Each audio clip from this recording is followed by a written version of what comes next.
안녕하세요. 테이크 어 막스 접영 5번째 시간입니다. 오늘은 효율적인 접영을 위해 입수킥, 출수킥, 몸통의 부력에 대해서 알아보겠습니다.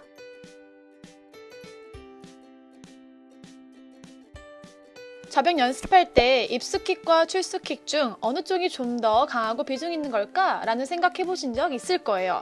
저의 대답은 둘 다 강해야 한다 입니다. 킥판으로 설명해 볼게요.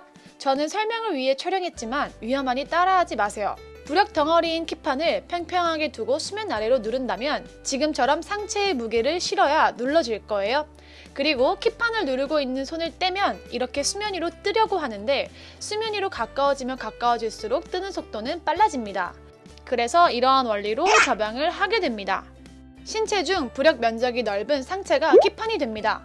그 킥판, 몸통을 누르기 위해서 입수킥이 강해야 하고 뜨는 타이밍에 맞춰 출수킥이 나오면 스피드감 있게 출수할 수 있게 되는 것이죠.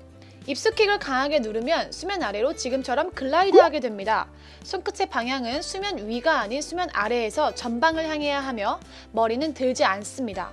글라이드 후 뜨는 타이밍에 맞춰 풀과 킥을 당겨 출수하면 추진이 강해지고 더불어 호흡하기도 편해지게 되는 거죠. 하나, 둘, 하나, 둘. 이렇게 입수킥으로 글라이드하는 하나를 좀 더 길게, 출수되는 둘은 짧고 강하게 타이밍을 가져가는 게 좋습니다. 아쉬운 예를 몇 가지 볼게요. 출수킥만 하는 경우 무게중심을 눌러 수면 아래로 몸통을 누르지 못했기 때문에 뜨는 힘을 받지 못하게 됩니다. 킥이 가벼워지는 것은 물론이고 접영할 때 상체가 점점 세워지는 것 같은 느낌을 받게 됩니다.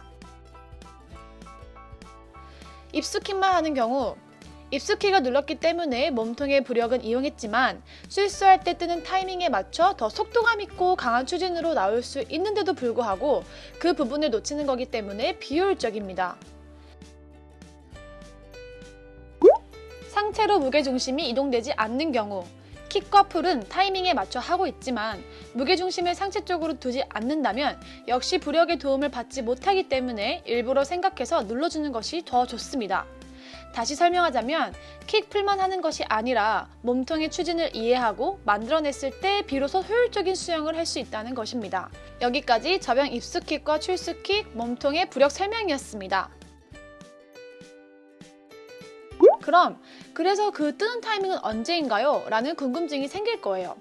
우리 TYM 3화에서 3단계 웨이브 배웠던 거 기억하시나요? 이 3단계 웨이브를 단계별로 많이 연습하신다면 뜨는 타이밍을 충분히 파악할 수 있습니다. 우리가 접영 연결을 배운 것은 3단계 웨이브 중 3번 웨이브가 마지막인데요. 3번 웨이브에서는 입수킥, 출수킥과 풀, 리커버리, 글라이드 이 순서였죠. 이제는 수면 위에서의 글라이드 시간을 빼고 리커버리와 동시에 바로 입수킥을 연결시켜 줄 거예요. 풀 출수, 리커버리 입수.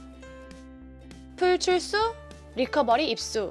출수 후 흐름을 끊지 마시고 바로 리커버리 입수로 시켜주시면 연결이 자연스러운 접영을 할 수 있습니다. 오늘은 입수킥, 출수킥, 몸통 부력을 이용한 추진의 중요성과 접영 스트로크를 연결시키는 입수킥을 좀 더 강조해서 배워봤습니다.